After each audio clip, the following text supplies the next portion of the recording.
If you do not understand white supremacy, what it is, and how it works, everything else that you do understand will confuse you.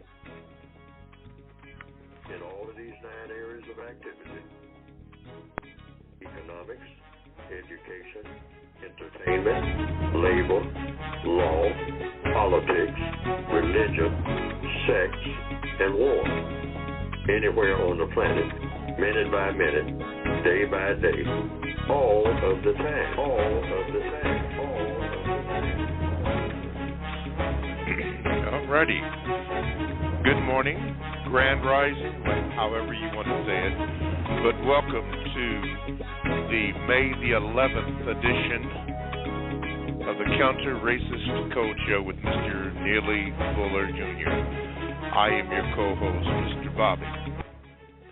Now, in order to get in contact with the show, you need to call this number, which is 516-453-9921. And a couple of instructions when you do that.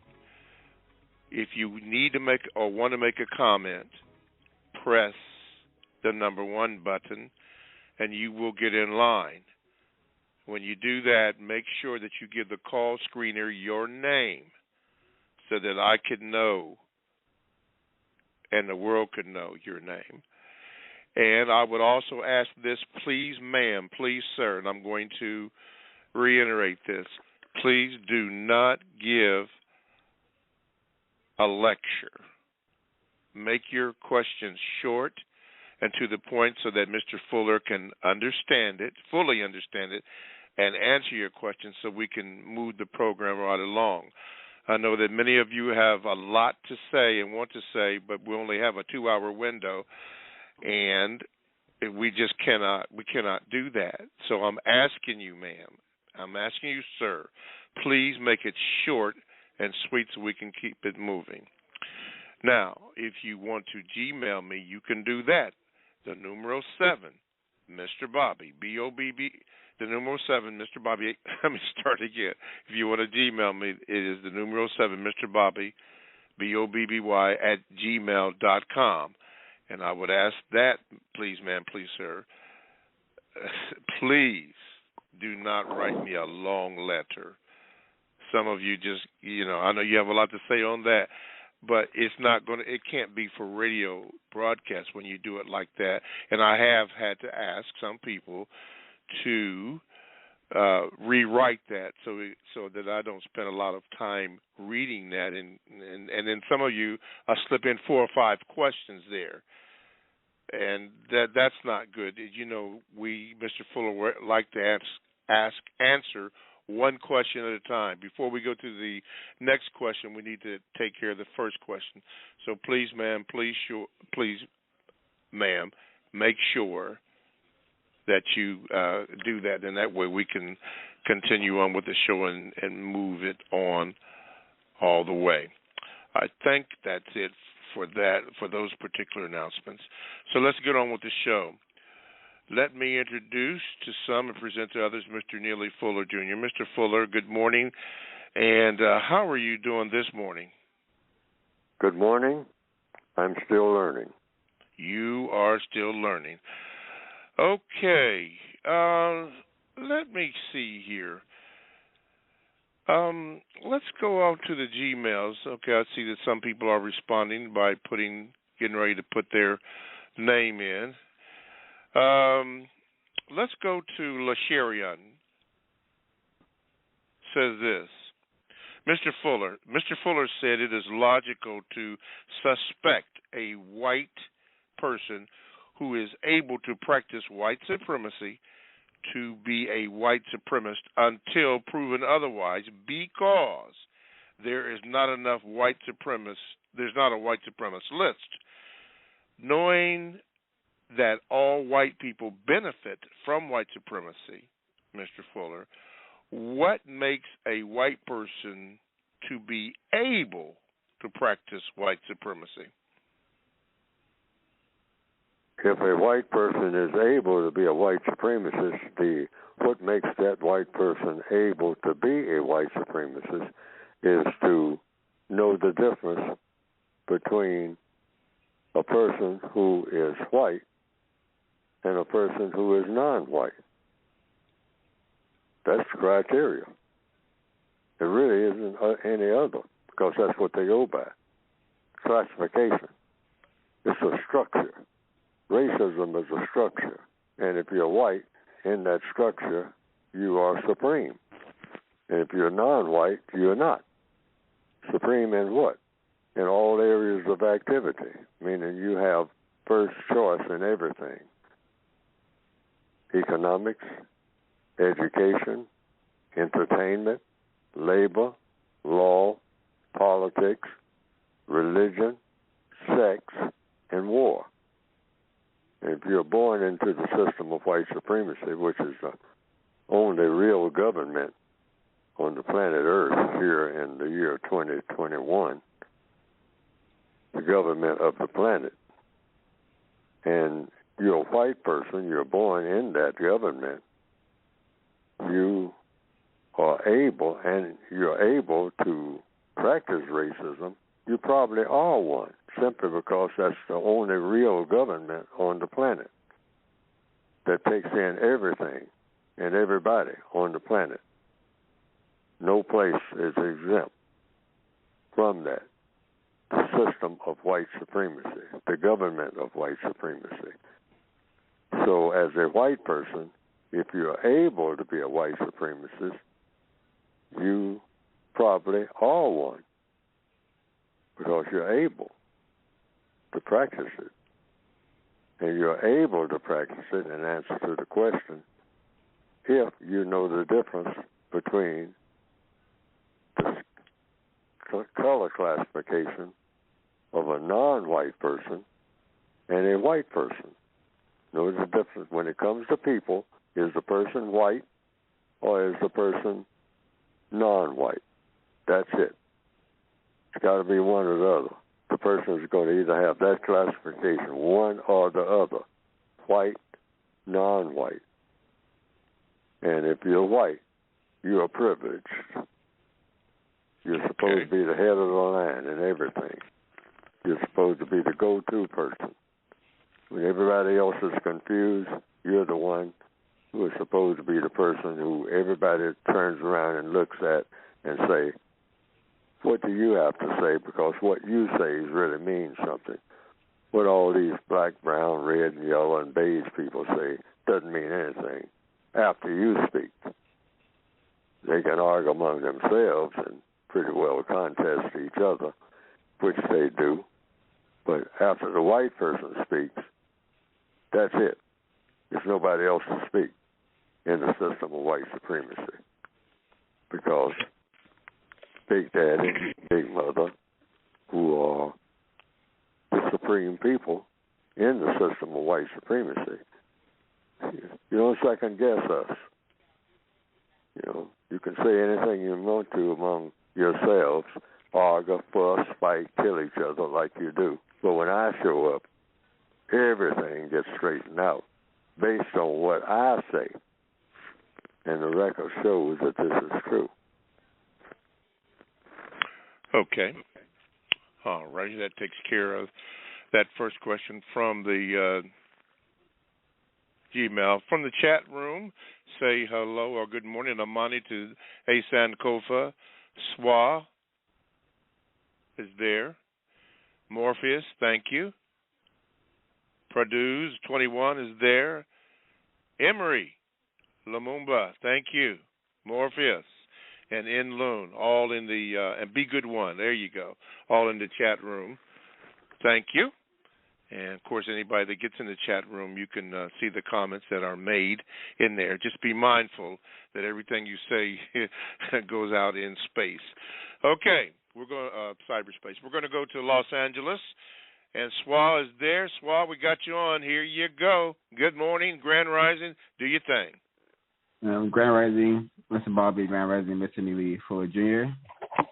Kind of a follow-up question from last week. Mr. Neely Fuller, who is the God of eclectic pluralism, and what does that God expect you to do? God, did you say God, G-O-D? Yes, who is the God of of eclectic pluralism? Who is the God of eclectic pluralism? Right, the compensatory religion in the text. Yes. Who is the God of that religion? Yeah. Whomever God is. The God is, by definition, in the compensatory code book, in the definition section, God, in my opinion, is the sum total of all that is known and all that is unknown. That's it. In other words, when I think about God, I think about all the things that I know and all the things that I don't know. And I don't know more things than I do know.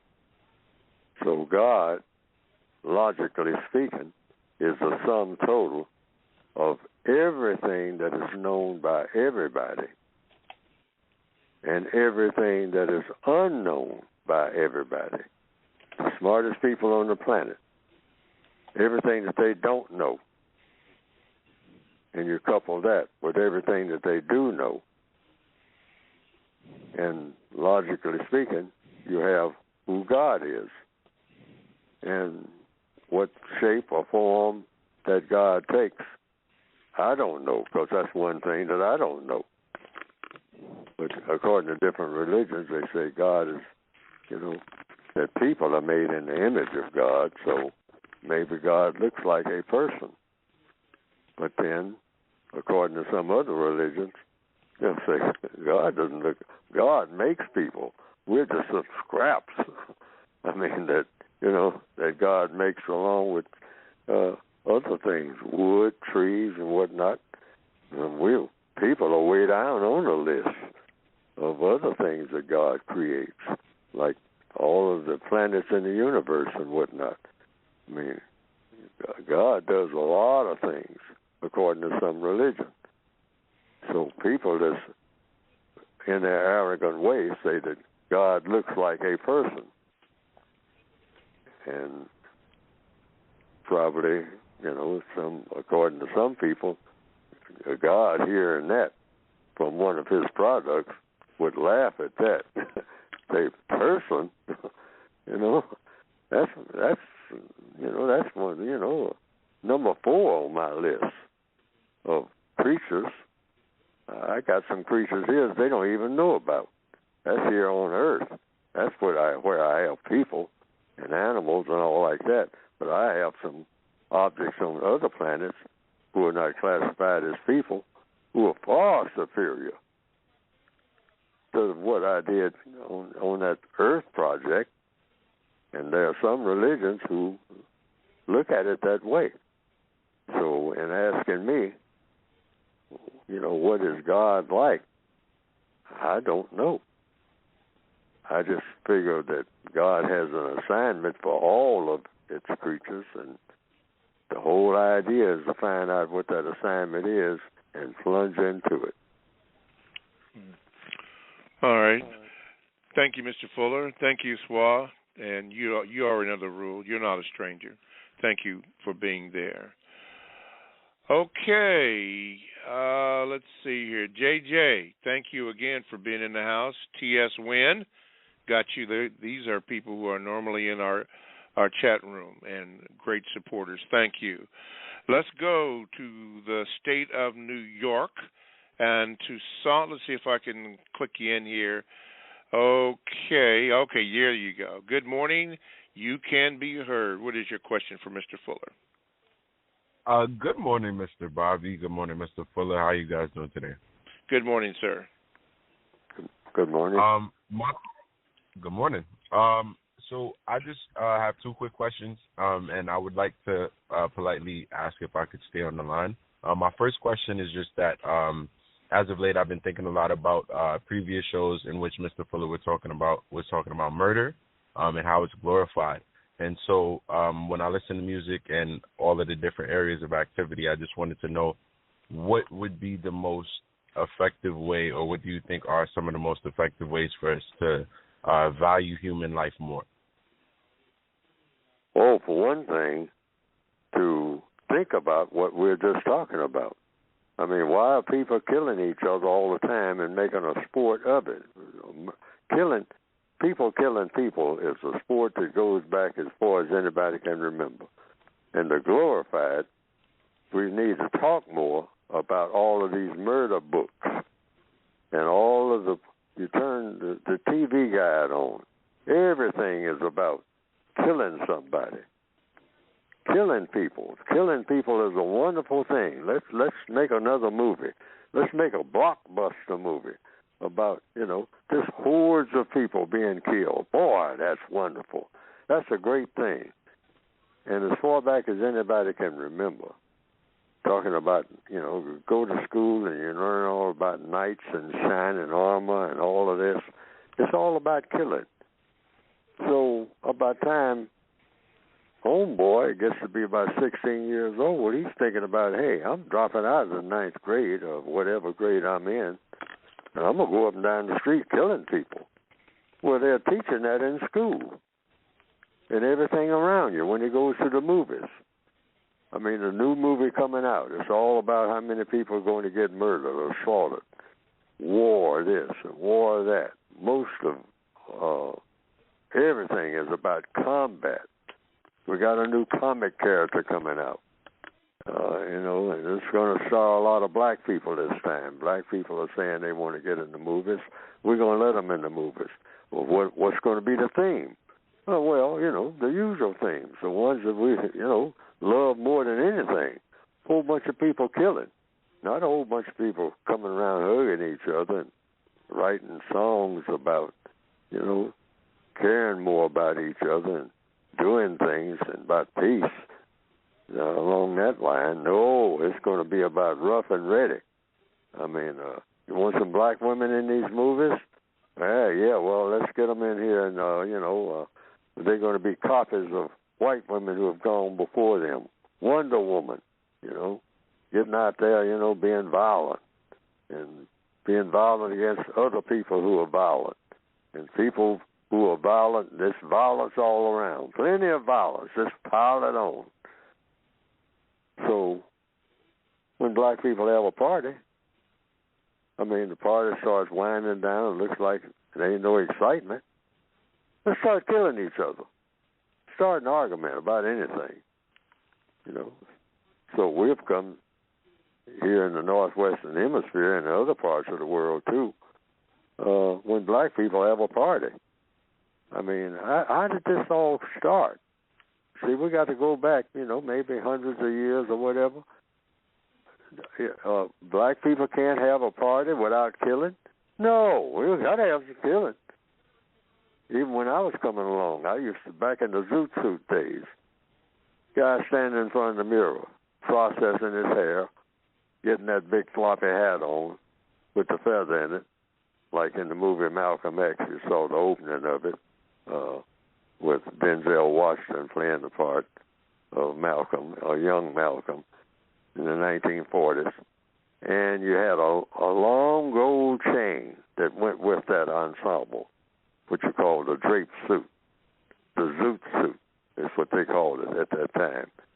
You had a long gold chain, and if you were fully equipped to go to a dance or something like that in the hood, at the end of that chain was a barbershop razor, sometimes with an ivory handle.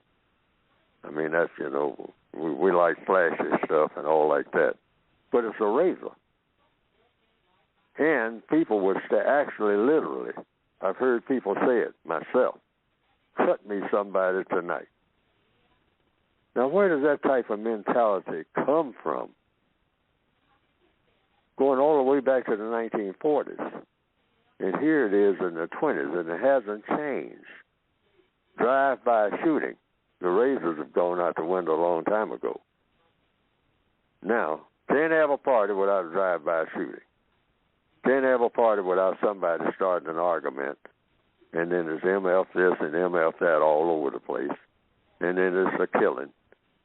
And then when the law enforcement people get there, there's a tussle about that. More violence, and somebody might get shot by one of the law enforcement officers. Now we're going to have a long court, have demonstrations about that. They broke up our party. Well, that party needing to have started in the first place. So what can we do about it? The code book says black people need to stop having parties and start having business meetings. We don't get together and have parties ever until this war is over. And we can have relaxed, at a business meeting, you can be relaxed, you can have food, because what does a party consist of? Just look at the nomenclature of a party. Backyard party, house party, a beach party. Look at what it consists of. Most are just people milling around doing a whole lot of nothing, making small talk until the small talk turns into an argument. Somebody says something somebody else doesn't like. Then it's 2 or 3 fights. Might be small ones, might be big ones. Somebody might get killed. But most are just standing around just eating, drinking, and then somebody decides that they're going to use some drugs. And so it's a lot of that. But it's really pitiful. The average party is a lot of pitiful activity going on by people who should be mature enough to know better. So it's better to have business meetings, meaning solving problems. What is a black business meeting? Solving problems. Black people have problems. So when black people get together, you can have a relaxed setting, but it should be about problem solving. People just start talking about the problems that they're having,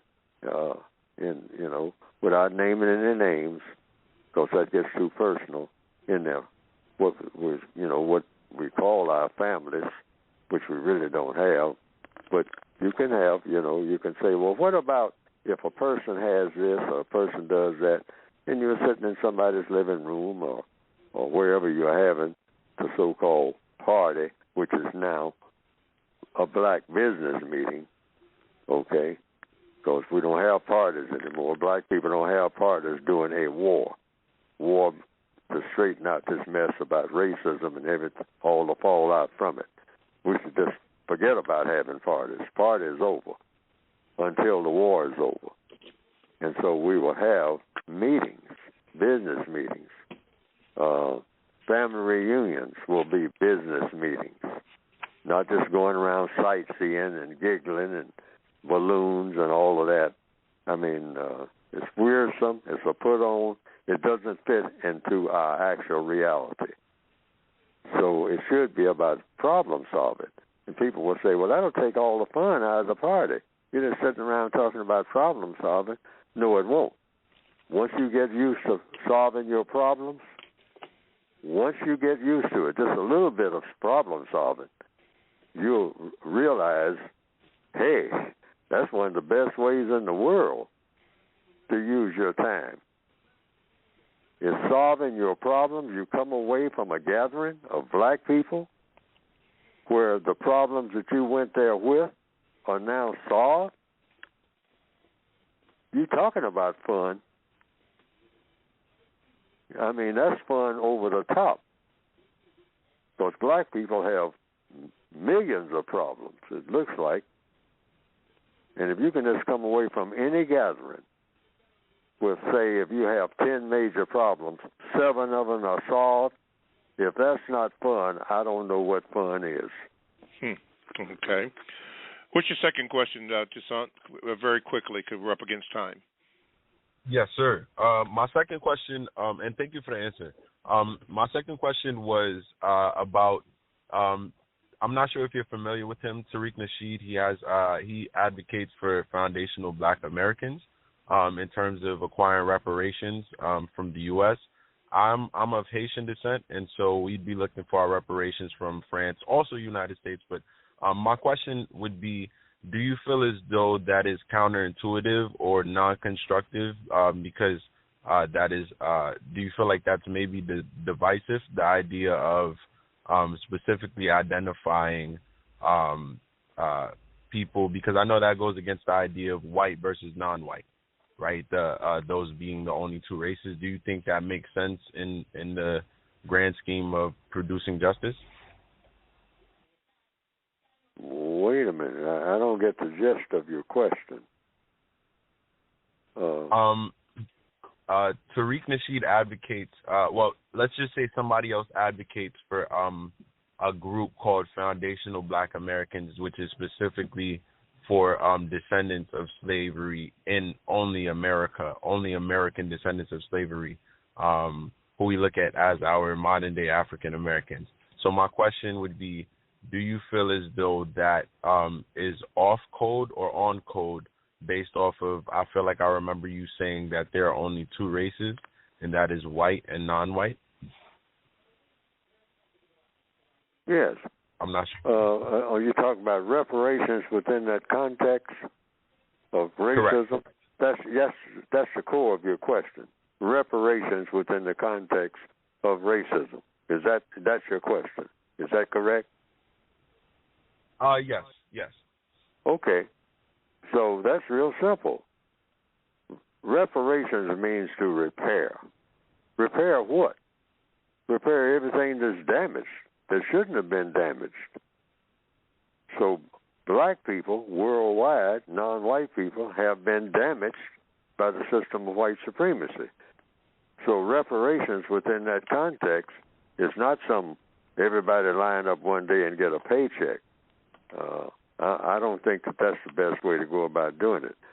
I believe that reparations means make a spot check or a thorough check of everything that's been damaged when it comes to non-white people. Damaged by whom? By the system of white supremacy. Just make a list. I mean, it'll probably be a list that goes almost into infinity, all right? And to just repair the damage. It's not a one-time thing. It's an ongoing thing. But it should be speeded up. It should be very precisely programmed what damage was inflicted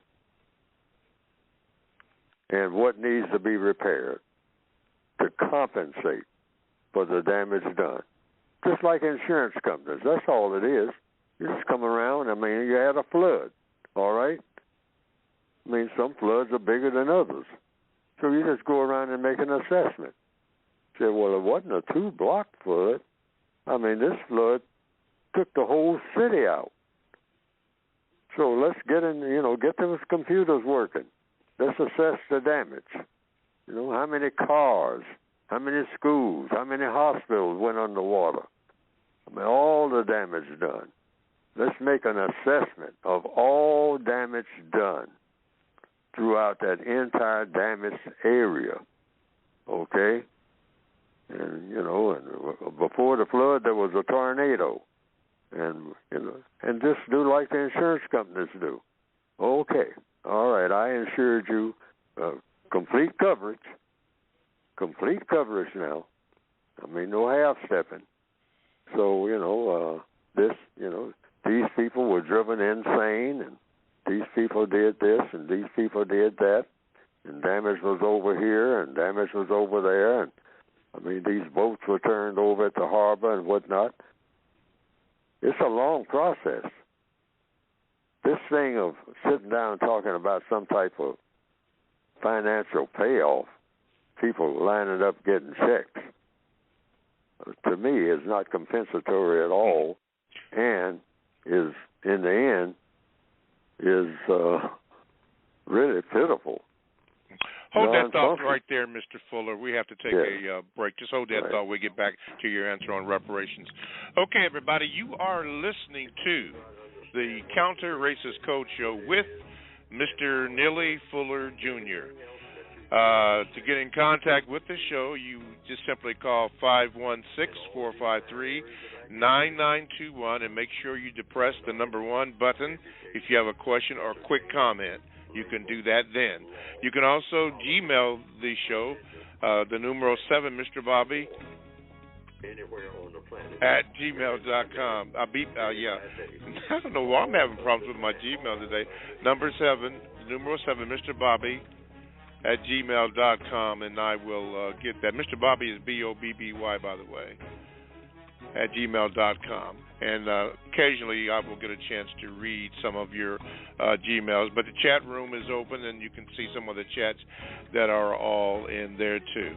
Okay, again, the Counter Racist Code Show with Mr. Neely Fuller Jr. right here. Okay, Mr. Fuller, speaking as we ended on reparations very quickly. Go ahead, sir. Yes. So that's the way that I see reparations. I mean, that narrow view, real stingy view, really insulting view of the way that reparations is being discussed. I mean, in the form of just everybody just lining up. You know, it comes down to, this is check day, Jubilee Day. June 19th. I mean, we're being compensated for slavery. We need compensation by the elimination of the system of white supremacy. That's compensatory. Mm-hmm. If you're talking about repairing and replacing it with a system of justice. This is a long, drawn-out process. It's not a one-time deal at all. And it means you have to repair in every area of activity, everything where damage was done. Economics, education, how much damage was done in the field of education over all the periods of years. How much damage was done in the field of entertainment. I mean, the coon shows and all that, and relegated to that type of thing. Make an assessment along those lines. The whole entertainment field, going way back. Labor, law, all of the people who were convicted of this, that, and other, and under lynchings and all of that. Consider all of that in the reparations and how to repair it over a period of time. We're talking about periods of time here, long periods of time, or short periods of time, depending on how fast they can move to repair the damage. Just like insurance companies. It's no different. Look at it like numbers of insurance companies making an assessment after a huge flood. You got a lot of different companies. They all have different assignments, but that's the way it should be done when you're talking about repair jobs. Just like all of the thousands of insurance companies that say, well, this is my field. I insure people for damages done, if it's an electrical failure, or if it's a water failure, water damage. We insure for tornadoes. Well, how many tornadoes hit how many people over what period of time? Okay, we got to repair all that damage. I mean, we owe. The people paid up front. Now we got to pay back because now they've had some damages. And so we make an accurate assessment of the damages, and we act accordingly. That's what we mean by reparations, repair. Black people are damaged, seriously damaged, over a period of time. It's not just a one-time strike. No. And that's slavery, that's just a small part of it. Mm-hmm. What they call plantation slavery. Don't put it in that box at all, because you still have slavery as long as you've had the system of white supremacy. Yes. So when you start going back, making an assessment of damage, there's a whole lot of damage been done. Yes, sir. All right. Thank you, Toussaint. Don't be a stranger. From the chat room, JJ says, this reparation strictly a white concept. He has con in capital letters, by the way, concept.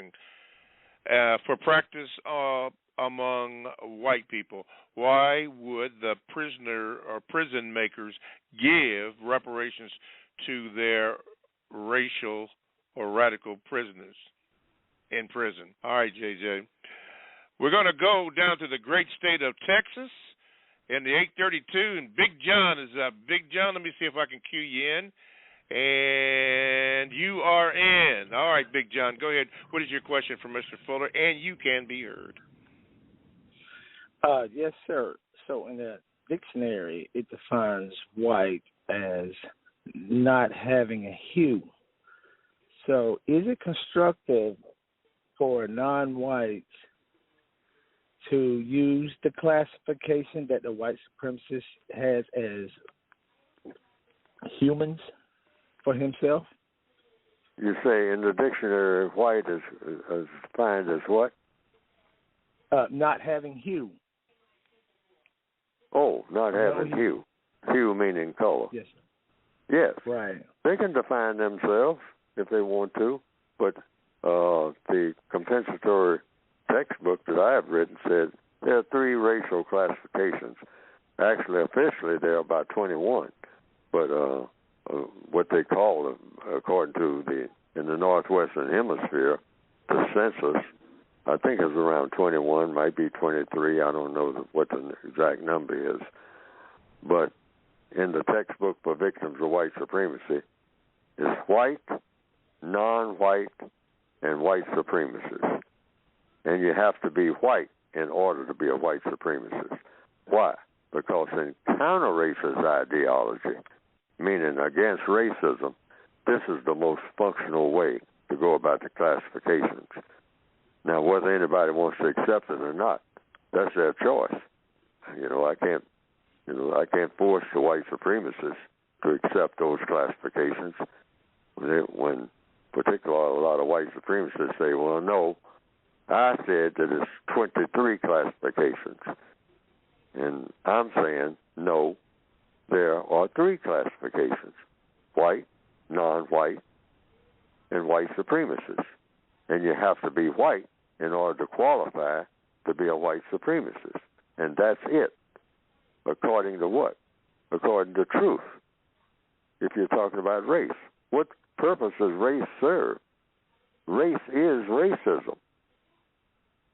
If you want to be a member of a race, you're saying you want to be a racist. Because it doesn't serve any other purpose.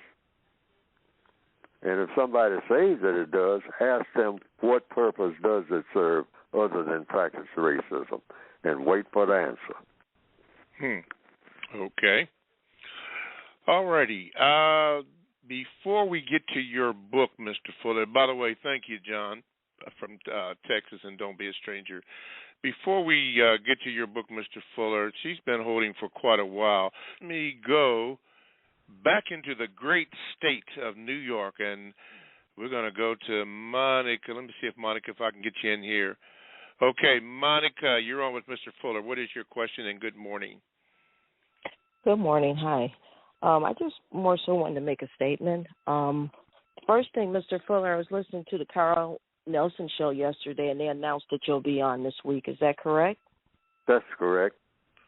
Okay, thank you. I just wanted to put that out there.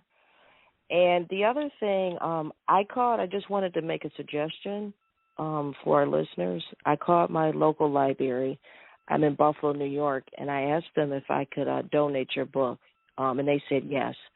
And once I asked them that, the worker told me if your book is not already in publication at the library, that you can make a suggestion. You just go onto your local website. I know for this area, at least in New York. But you go to the website, your library's website, and you go under category, and it actually says, like, make a book selection. And so that's what I'm going to do here. I can actually ask them to purchase your book. There's no cost to me. And if the book is not already at the library, which I don't think it is, they'll purchase it for free. So I just wanted to put that out there, so other listeners could maybe do the same thing that I'm doing. And thank you for all that you do. Wait a minute. Don't hang up. Now, you say we can do that in all areas or municipalities that have libraries? They can just do that? I'm hoping so, because when I called Mr. Bobby, I was just saying I wanted to purchase Mr. Fuller's book and have it sent there, and they told me, yes, that's possible that I could do that. Okay. But then they also said if your library, that they'll purchase it, because, I mean, they do that all the time. I wasn't even aware of that. So yeah, I just wanted to put that out there. I was planning to do that today. So, you know, maybe some of the listeners could call in their area and check that out. But if the book is there, they won't buy a second copy. But if it's not there, which I don't think it's in this area, I'm going to double check. But they'll purchase it for free. So I thought that was great. Thanks for that information. Mr. Fuller, what do you think about that? I thank her for that. Yes. And that can be done. I would like for the book to be in everybody's hands. I mean, who is classified as non-white. That's why I wrote the book.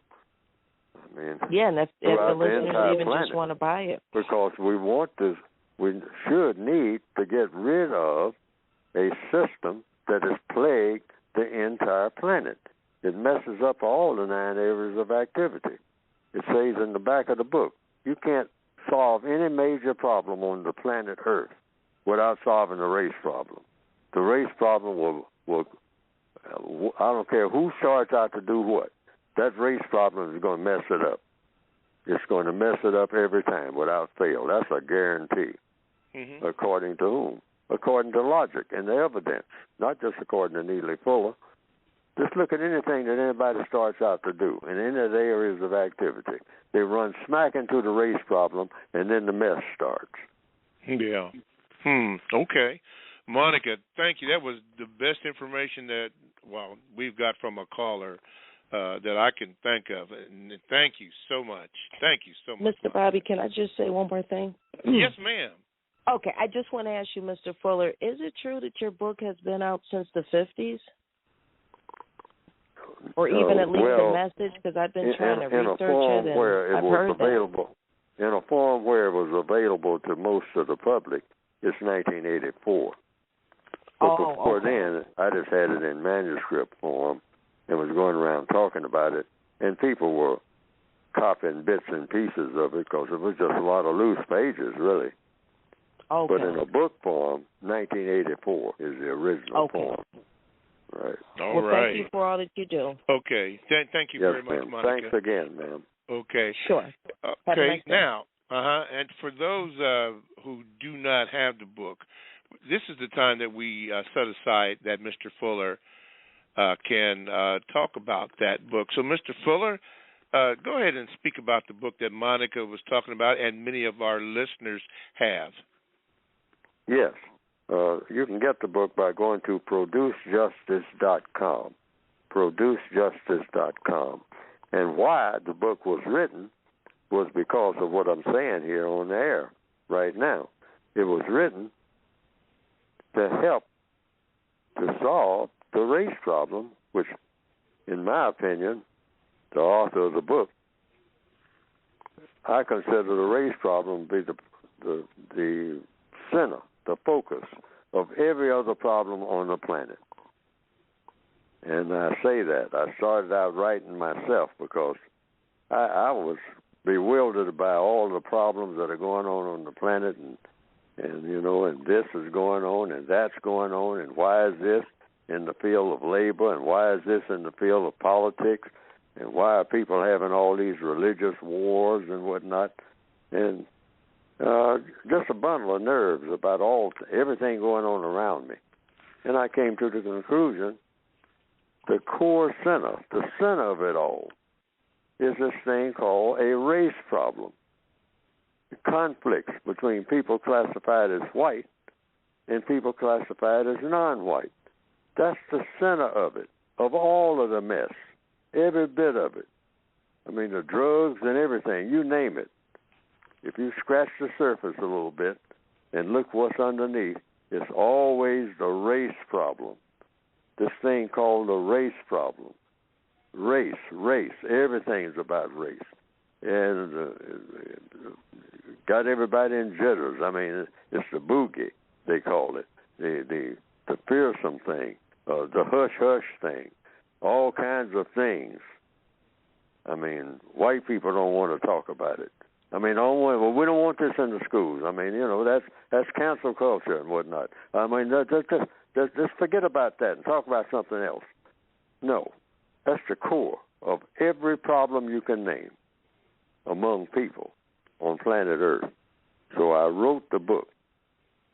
We got to solve this thing, if we got any sense at all, because it makes a mess of everything that Neely Fuller even thinks about he wants to do. See, it was a very personal thing, the way it started out. And the first 6 pages that I wrote were wrote strictly for me, Neely Fuller. I was in Japan in the 1950s, mid-1950s, and on a mountaintop, and it on a radar site. And it just gradually was just coming to me that the whole world is in the grip of basically what is fundamentally a problem about what color somebody is. And I said, man, that's a terrible way to run things. Everything run on the basis of what color people are. And my head was very clear on this. I mean, when you have that serenity, being in the mountains and all like that, I guess that kind of contributed to it. Black people don't get a chance to do a whole lot of thinking because everywhere is noise all around us. I mean, there's all kinds of stuff, cursing and stomping and running here and running there and just trying to keep up. But during that period, I was in Japan and on a radar site up in the mountains, and it was what you call a hardship post. And I started writing the first 6 pages of the code. I said, what we need is a code, because everything that works is something that's codified. I mean, you see that word code, when you say that, it means something you can rely on. I said, we need evidently, the people who believe in racism have a code, because it's such a smooth operation for the most part. And so to counter that, you have to have a code.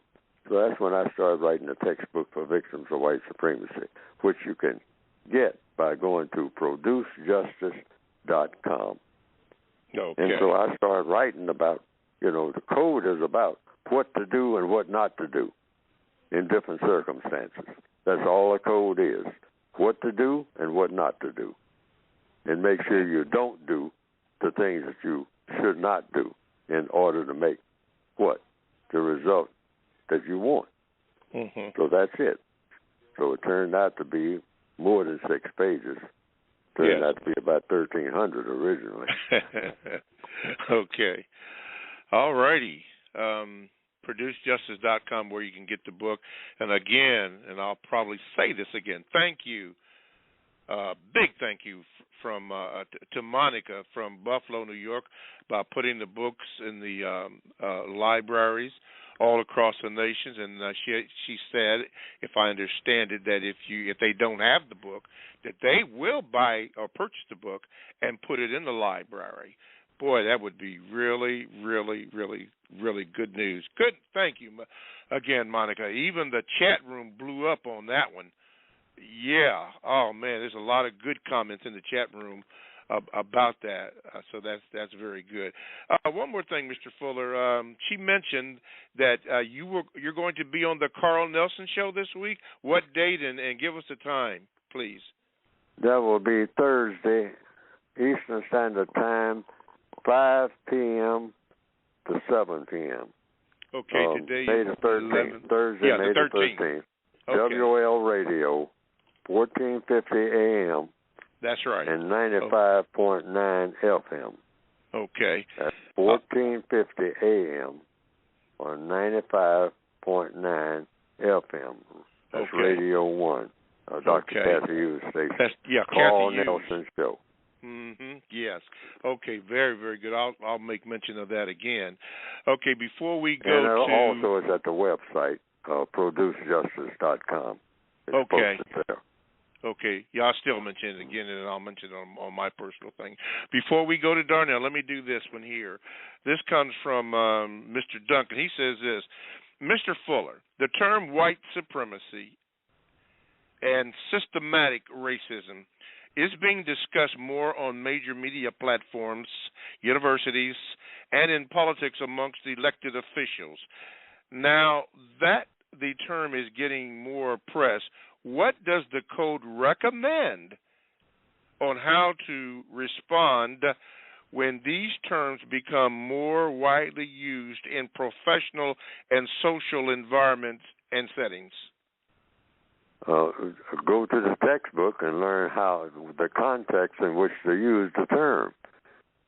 The book that I've written, not just pushing the book, but that's what we're dealing with. We're dealing with this system of white supremacy. Now, it's usually phrased two words, I notice, in the newspapers and on television and whatnot, systemic racism. Now, I notice that a lot of white people are pushing back on that one. They don't like that term because it comes too close to the letters, the words that I use. I call it the system of white supremacy, not systemic racism, the system of white supremacy, for emphasis, racism. The system of white supremacy, or world government. That's the way I look at it, and I put it in capital letters. Why? Because it rates that. It's the most powerful idea that's ever put into practice that has to do with people in the history of the entire world. It's the most powerful. Racism is the most powerful in the form of the system of white supremacy. So it rates capital letters, glaring capital letters. That's how it should be praised, not systemic racism in quotes. That's usually how you see it in the newspapers right now. Kind of like sneaking in the back door. I mean, no. Yeah. No. This should be emblazoned. I mean, across the night sky. The system of white supremacy. That is the government of the entire world. The most powerful government of all people on the planet, recorded in history. No government has been more powerful, more sophisticated, more efficient than the system of white supremacy. It's efficient in doing what? Getting things done. Nobody can deny that. Black people may grudgingly say, well, no, don't say that. Oh, no, it's the truth. You got to start with the truth.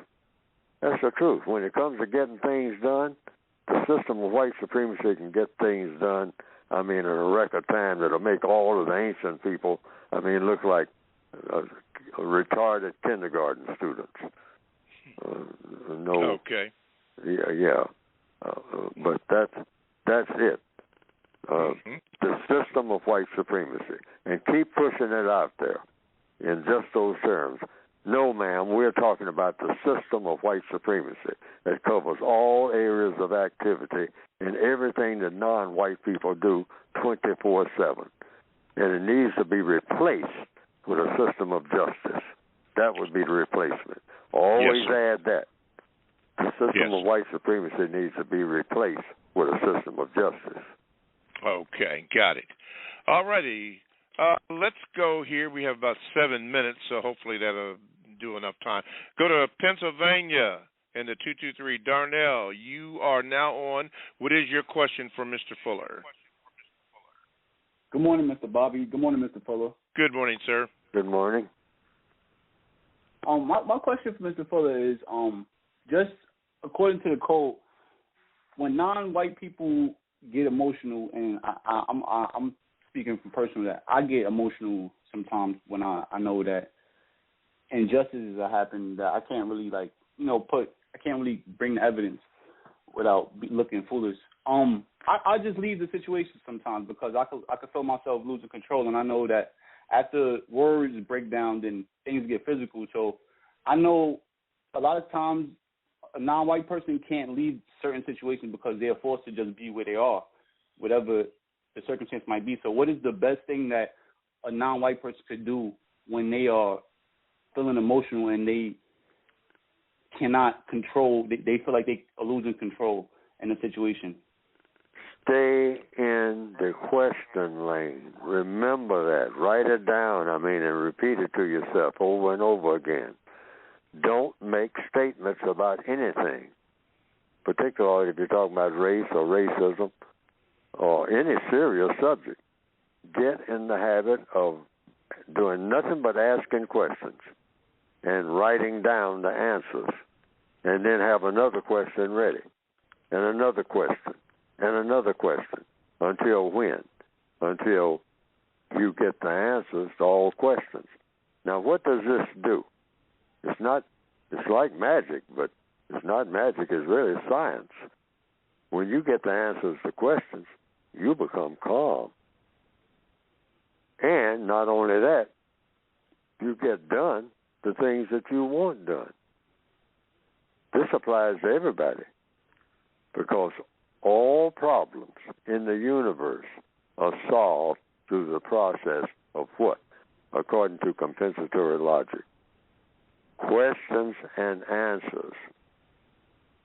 So what probably happens to you, you'll ask a few questions, and then the next thing you know, you got an argument going because you stop asking questions and start making statements. Now, statements will lead to an argument, particularly among black people.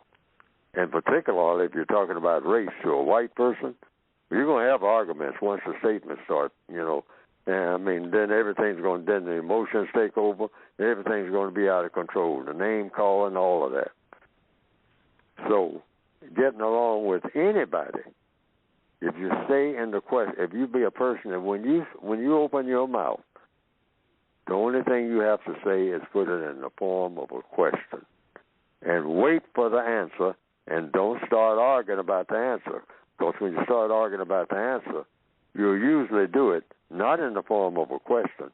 You start making statements without even recognizing that you're making statements. And that's a no-no. If you want to control your emotions, have nothing in a conversation except questions. Don't start saying anything about your opinion on anything or what you think. Just have another question ready. Mm-hmm. Write down the answers that you ask the person. See, and you might have 3 questions, or you might have 300 before the issue is resolved. But stay in that question lane. Don't deviate from it. All right. And your emotions will not take over as long as you just keep asking questions and keep getting answers to your questions. Even if you don't like the answers, just write down the answers that you get and then have another question ready. Mm-hmm. Okay. All righty. Thank you, Darnell, from Pennsylvania. We're coming up on the conclusion of the first hour. Let me say this. For those that just tuned in or were about to tune in, Mr. Fuller will be on the Carl Nelson Show this Thursday, May the 13th at 5 p.m. That's on WOL 1450, I know, AM dial. But it's also on the net. That's how I listen to that show. The Carl Nelson Show this Thursday. And I suggest that if you have the time, please listen to that. It's great interview. Great interview on there. Great interview. And also, it was brought up in the this hour, from one of our callers, Monica from Buffalo, New York, speaking about the book that we can all order from ProduceJustice.com. She made mention that at your local library, if they do not have this book, you can request that they get the United Independent Compensatory Code System concept, and they will get that book and put it in the libraries. And I think that's the most outstanding suggestion that I've ever heard a caller make, on the show. That's good, getting the book out into other areas so that it can be heard and read. So that's just fantastic. I'm just excited about that, period. Okay, anyway, thank you, callers. Thank you, particularly Monica. Everybody who's called, those of you that are on hold, don't worry, I'll get to you hopefully in the second hour. But we want to thank you. Mr. Fuller and I thank you for listening. Thank you for all your calls. And we'll just say this. Stay tuned for the second hour of the the United Independent Compensatory Code System Concept, or CRCS. Stay tuned for the second show, which will commence in about 7 seconds. Economics, education, entertainment, labor, law, politics. All righty. Welcome back to the second hour of the Counter Racist Code Show with Mr. Neely Fuller Jr. I am your co-host, Mr. Bobby. And if you would like to get in contact with the show, and we certainly hope you do, just simply dial 516-453-9921 and be sure to give the call screener your name so that when you have a question, I can get your name and give you the proper introduction. I think Miss Sharon is on the board this morning. Miss Sharon, you're doing a fantastic job, and we thank you for doing that. But anyway, make sure that you do that, because otherwise I don't know who I'm speaking with. And like right now, I have 3 callers who are on. Thank you, George. George in New York, I just got you on there. But there are 2 others that they have that question mark symbol, but I don't know who that is. One is in the 704 and one is in the 562 area code areas. But please, ma'am, please, sir, be sure to give the call screener your name. You can also Gmail me at the numero 7, Mr. Bobby, BOBBY, at gmail.com. I don't know if I will get to your Gmail today, but I will make every effort to get that. Those that I am reading are from past shows that I said that I would read them when we have the time to do that. Chat room is open, and it is very active. Man, it is active, and some good questions in there. Produce 21 said, look up WOL in Washington, D.C., and he also said that ProduceJustice.com has a link to the Carl Nelson Show where NFJ Jr. spoke, or Neely Fuller Jr. has spoken. Thank you, Produce 21. See, that's what I love about this. Our people just gives out knowledge maybe on things that I don't know or things that other people don't know. Chat room is very important. So thank you. Thank you very, very much. Constructive one, I got you. Anyway, let's go to get on with the show, and I said we would go to Stan. So, Stan, thank you for waiting. You've been patient, and you are on with Mr. Fuller. Stan in Pennsylvania. Go ahead, sir. Yes, thank you very much, and good morning, gentlemen. Good morning. Good morning. Yeah. Yes, sir. I called up a couple weeks ago, and I made a statement or a question about why it was seemed to be only black men that called up. But that young lady, Monica from New York, she called with that was worth about 100 phone calls right there with that suggestion. Yeah. You know, and I knew that, but I didn't think of that, you know, because I go to libraries. So thank her. I want to thank her for that.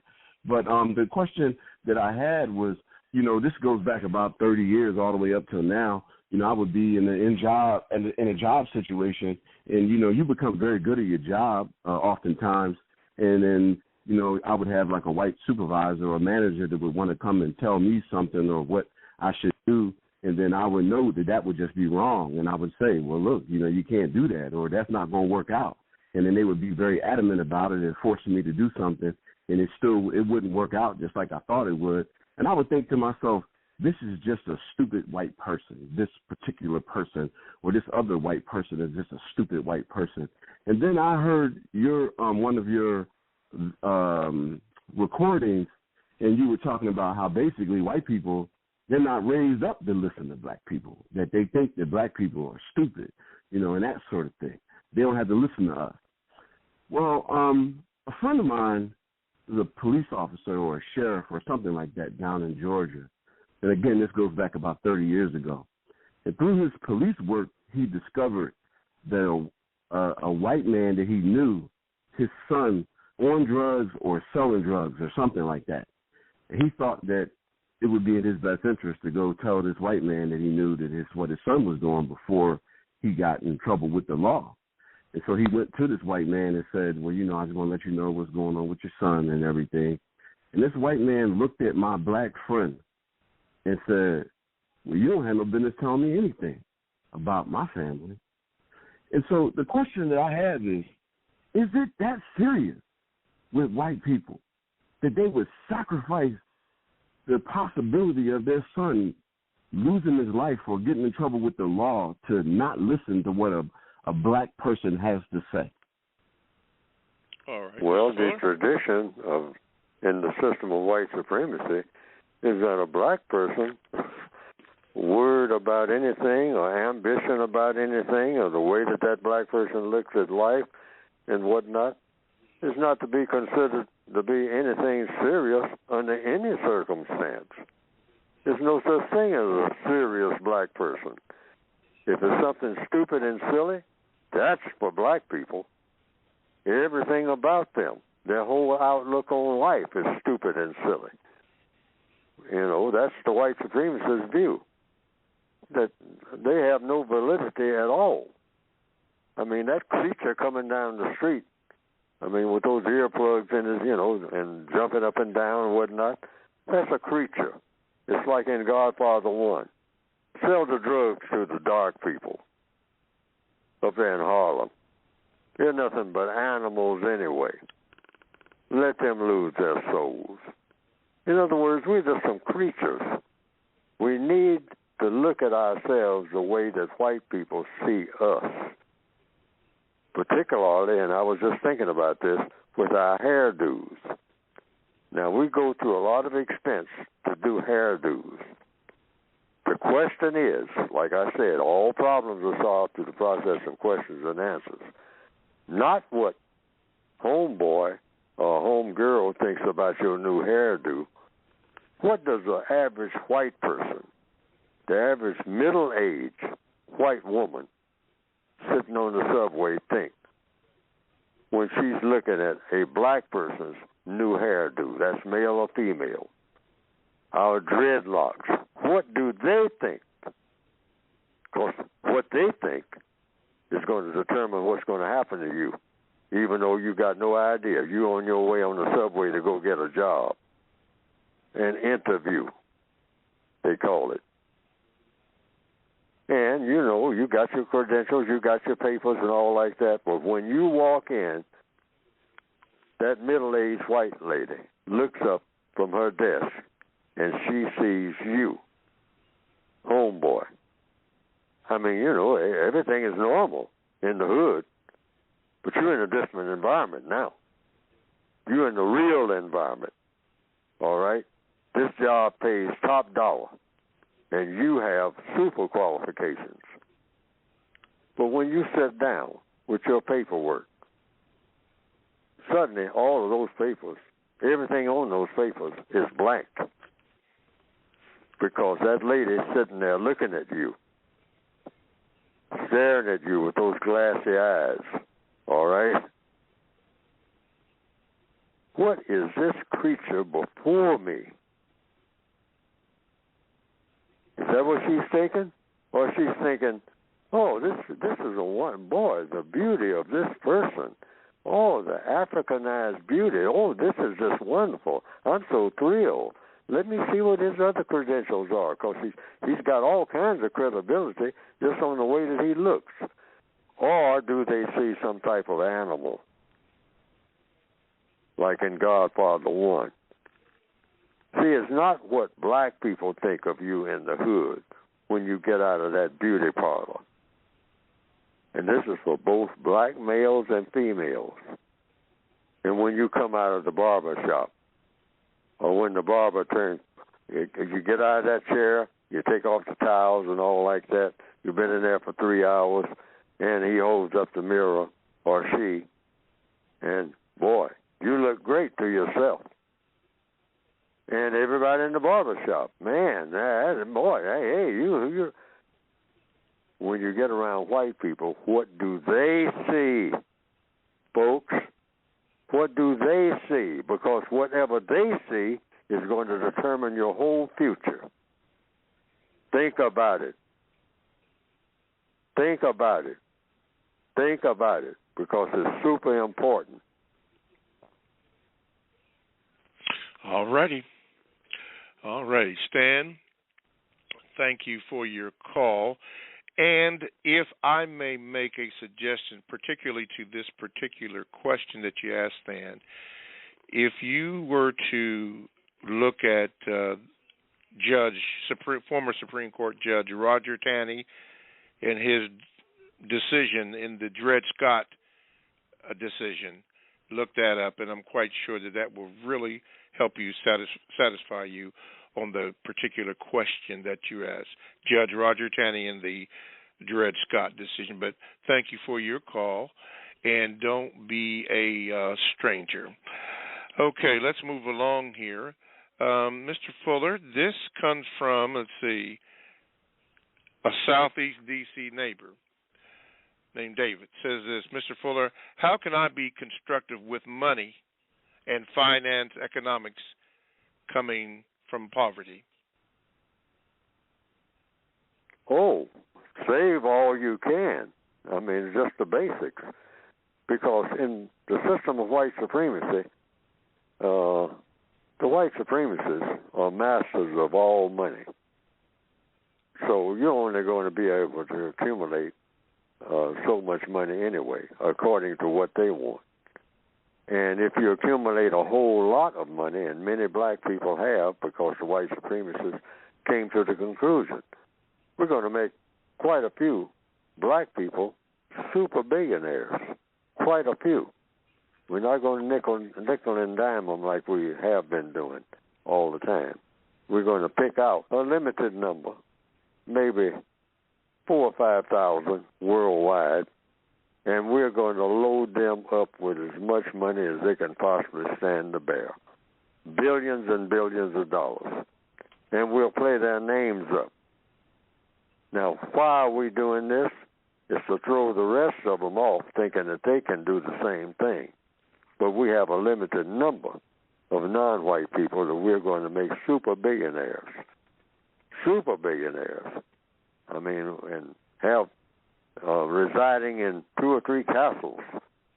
And we'll play it up real big. But the majority, the vast majority of the non-white people on the planet will be looking in garbage cans, trying to find something to eat. But if anybody says anything about race, we're going to trot out 5,000 people who are billionaires. That looks like a whole lot of dark-skinned people who are billionaires, 5,000. Woo, man, the race problem is over. But what about the billions who are eating out of garbage cans? See, that's the contrast. You're not thinking about that, because that's the way the white supremacists do. So in answer to the question, what little money that they let you have, you guard it as best you possibly can, and don't buy anything for showing off purposes unless you're in show business. That's a real serious part of the code. Mm-hmm. Some years ago, I was in a city and making a code talk. And while I was there, I visited a lady's house, because we had something connected with the meeting that had something to do with, we had to visit her house. And so the lady was taking us through the house because she had recently purchased it, I think. And she said, now, I don't want to show you this room because there's nothing in it. And she said, it's bare. And so I said, well, if you're talking about black people and houses, don't you ever buy anything to fill up space in any room that you are allowed to have in the system of white supremacy. Don't buy not one item to fill up some space, because in a few years, or sometimes in a few months, you'll be looking for space. For one thing, that grandchild is going to be saying, I'm moving out of my place. I ain't got no place to put all my stuff. I got to come over there if I can.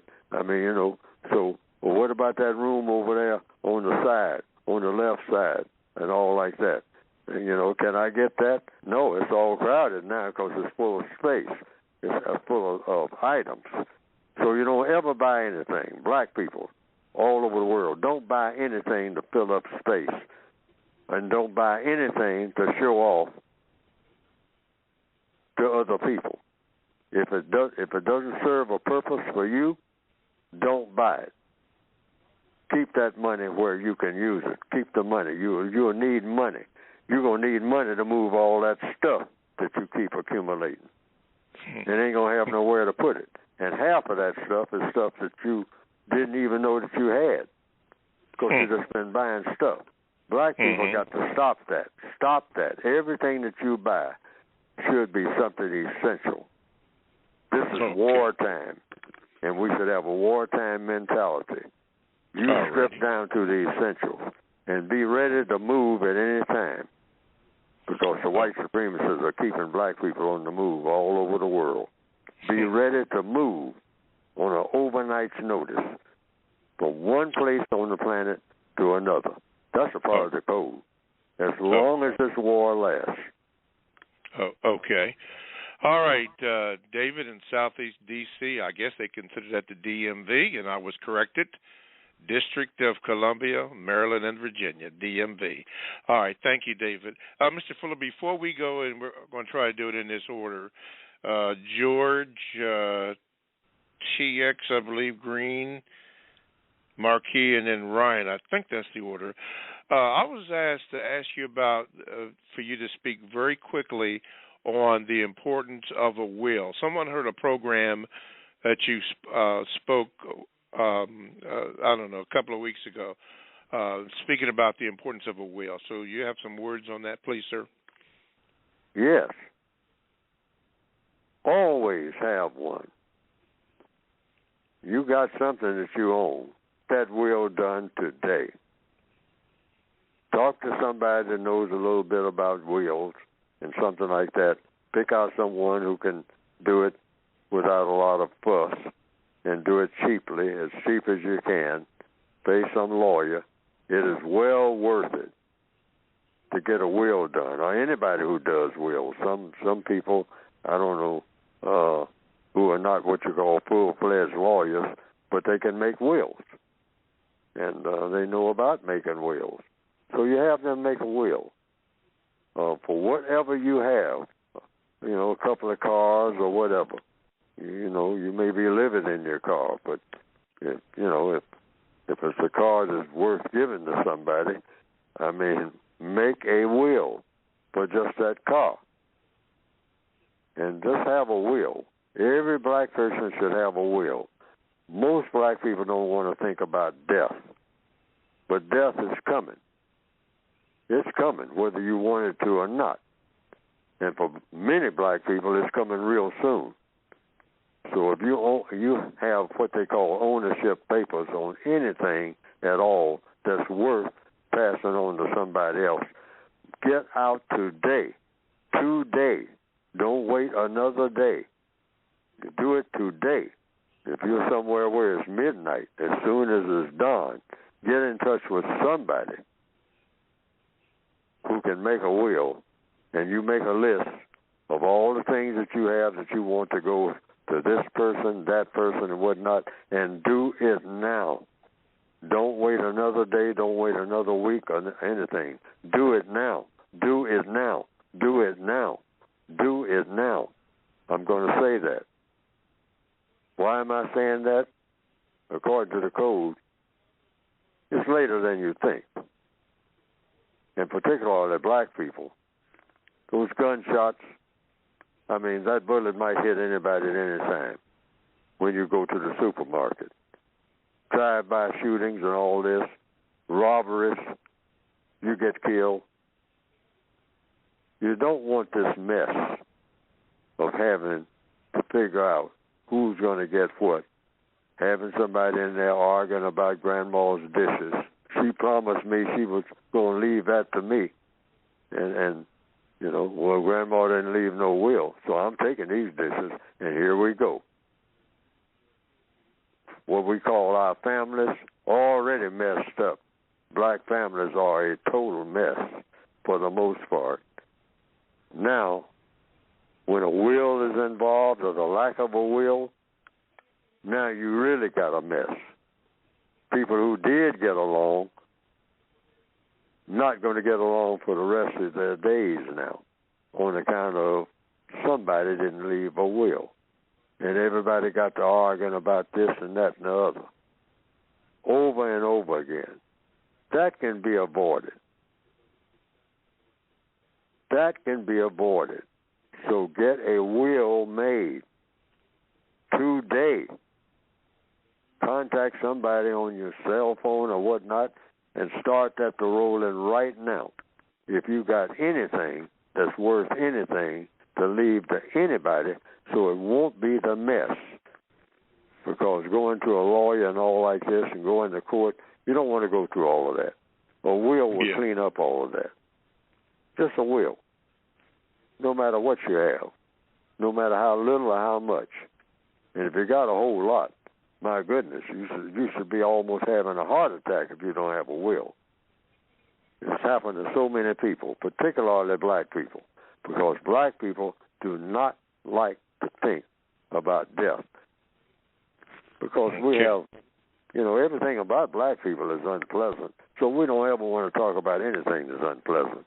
That's why we are known as people that laugh about everything, all out of place, black people laughing.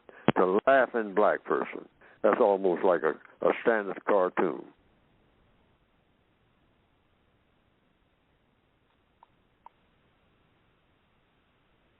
Hello. Okay. Let's see here. Thank you, Mr. Fuller. Let's go to George. George from New York. Thank you for holding. Go ahead, George. Hi, Mr. Bobby. Hi, Mr. Fuller. Yes. My question today is based on a concept of mathematical logic. Now, mathematics is the interpretation of the logic of the universe. Now, there's a concept in mathematics of fractions, which interprets the relationship between numbers. And Frances Cress Welsing, in her book, interpreted the power dynamic of white supremacy as being the fraction of white over non-white, where the quantity of the white part on top, the numerator, is greater than the denominator. Now, this results in a net positive number. Say it's 4 over 2. The white is bigger than the 4 or superior by a factor of 2. I'm twice as big. Now, in fractions, there can be states where that fraction relationship is undefined. Say the number on the bottom is 0. 4 over 0 is an undefined state. You don't have white supremacy. Say you kill all black people, you don't have any black people to derive your power from as a white person. Now, can there be situations created where, say, black people have nothing to lose anymore?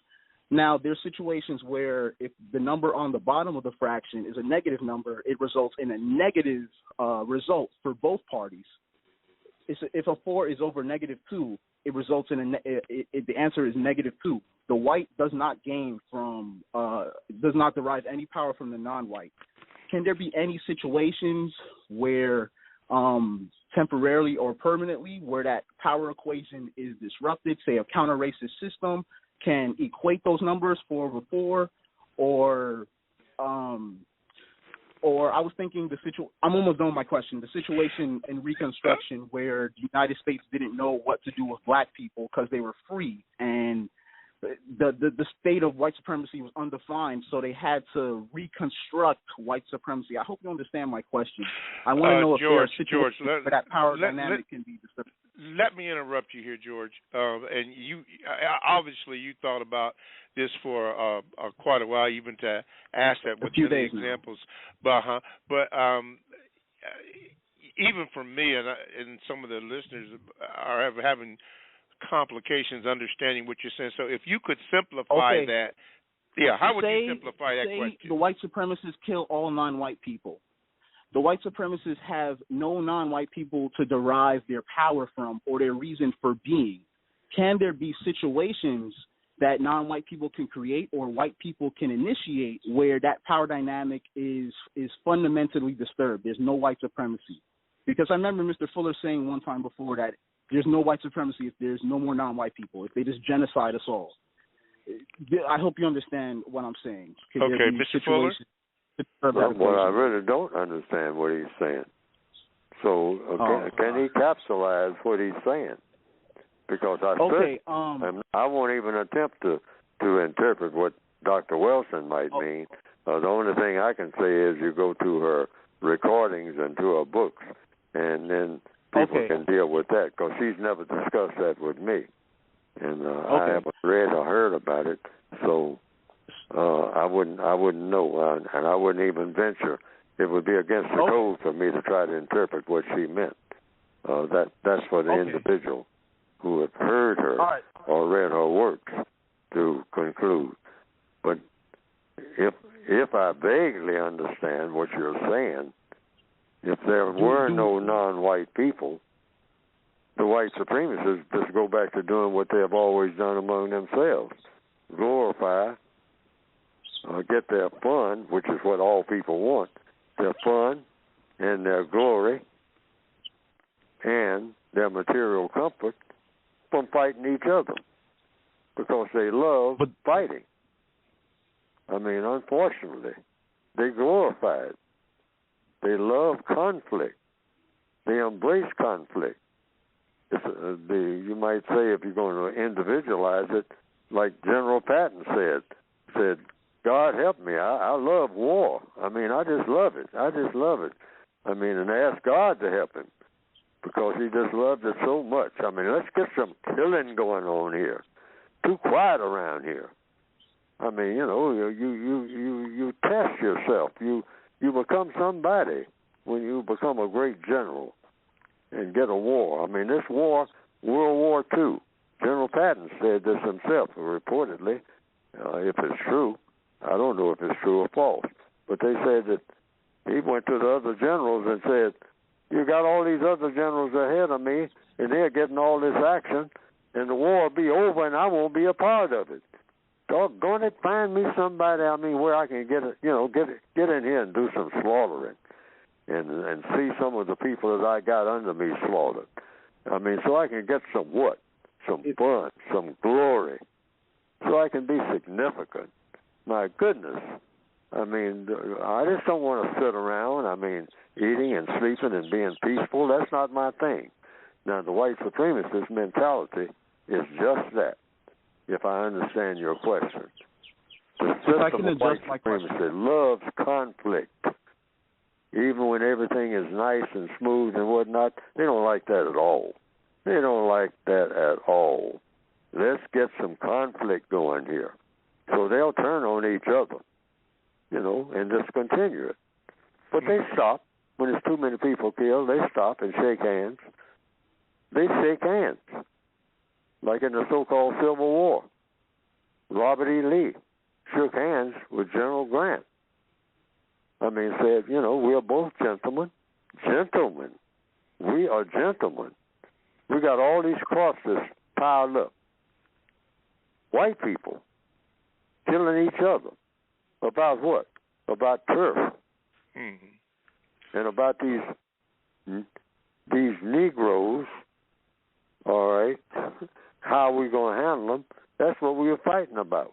But now let's shake hands and sit down and come up with another scenario about how we're going to have a peaceful reunion now, and among us white people, and how we're going to handle the Negroes that we were fighting about. And they made a deal, and then they said, after that, from what I understand from the history books, General Grant, who was a Union man, and who said, well, I conquered the South. I mean, I'm with the party that did. And now let's get on with the business of what we started with, and that's handling those Indians out there. So you had both people from the South, people from the North, wiping out what was left of the Indians and moving them further west. Okay, I got to take a White break here, supremacy, Mr. Fuller. all the way. Pardon me for the interruption, but I had to take a break here. Okay, everybody, for everybody else, you're listening to the Counter-Racist Code Show with Mr. Neely Fuller Jr. and heard here on Blog Talk Radio. If you'd like to get in contact with the show, just simply call 516-453-9921. And please, ma'am, please, sir, when you do that, depress the number 1 button so that your question or comment can be addressed. And I would ask, please, ma'am, please, sir, that you keep your questions simple so that Mr. Fuller can understand the question and get an answer, and we can keep the show moving. You can also Gmail me at the numeral 7, Mr. Bobby, BOBBY, at gmail.com. It will not be read today, but at some point in time, it will be read. And the chat room is now open, and you can get on the chat, get in the chat room and listen and read some of the chats. Transcendent is on there and had a good explanation as to the understanding of the question that was asked by, I believe it was George. I believe it was. Yeah, he had a very good answer to that. So you might want to check that out if you get into the chat room to get understanding. But the main thing, when you call in that number, again, 516-453-9921, make sure that you depress the number 1 button, and please, ma'am, please, sir, I'm asking, keep your questions as simple as you can, and that way Mr. Fuller can answer your question. Of note, Mr. Fuller will be on the Carl Nelson Show this Thursday, May the 13th, at 5 p.m. That is on WOL in Washington, 1450 on the AM dial. And you can also get that information on ProduceJustice.com website that'll be on.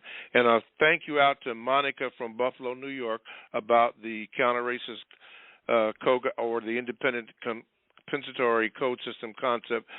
You can go to your library and request that book if they don't have it. My understanding is they will purchase that book and have it in the library so that many people can get that. So I think I'll be mentioning that again. Okay. Thank you for listening as we have about 27 minutes into the show. Thank you, George, for your comment. Let's go to let's see. Wait a minute. I had Marquis in here. See if I can get him. Yeah, there we go. Yeah, Marquis. Okay, and then we'll get to North Carolina. I think it's TX Green, but right now it's Marquis. Marquis, good morning, and how are you? Good morning. I'm still learning. Good morning, Mr. Bobby. Good morning, Mr. Fuller. Good morning, sir. The first thing I want to say is to the gentleman who you wrote or who you read the Gmail from to the previous caller about him coming out of poverty and wanted to do a better job keep tracking his finances. What you can do is you can go on YouTube and type in Earn Your Leisure.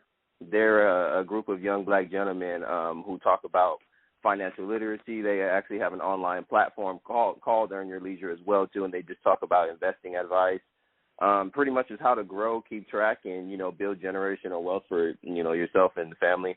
And you can also go to theblackbusinessschool.com. I'll say that one more time, theblackbusinessschool.com. They also do almost the same exact thing.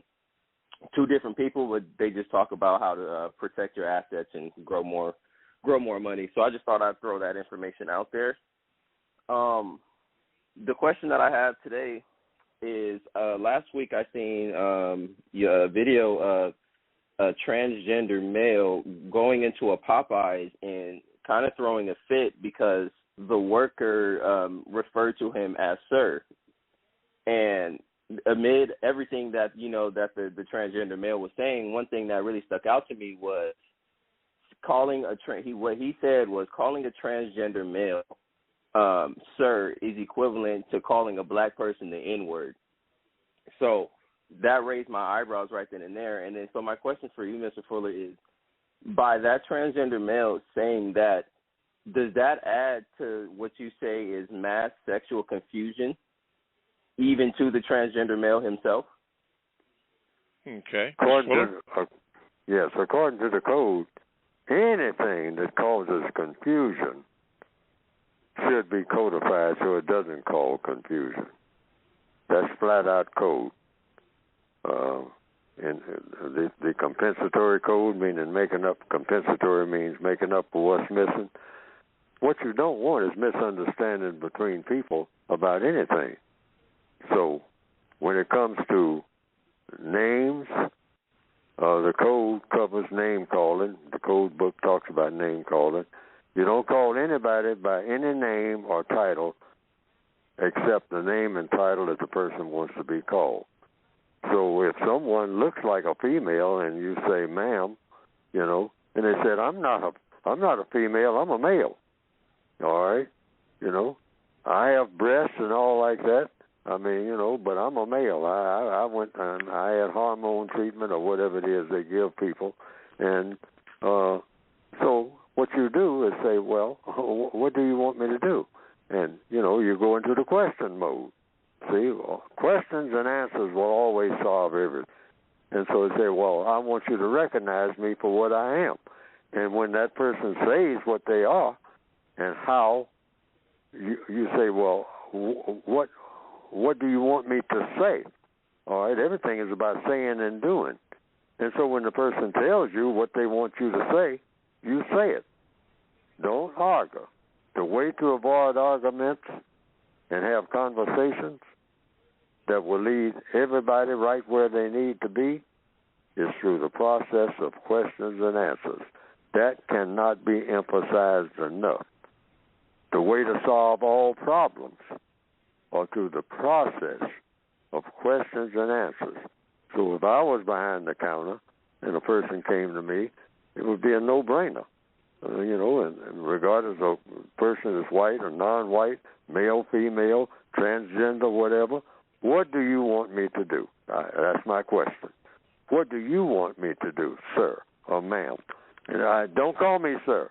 Okay, what do you want me to do? What do you want me to call you? Call me it. Okay, it. How can I serve you? End of story. See, you're doing what they requested. It doesn't cost you anything to do that. And you don't have to debate it.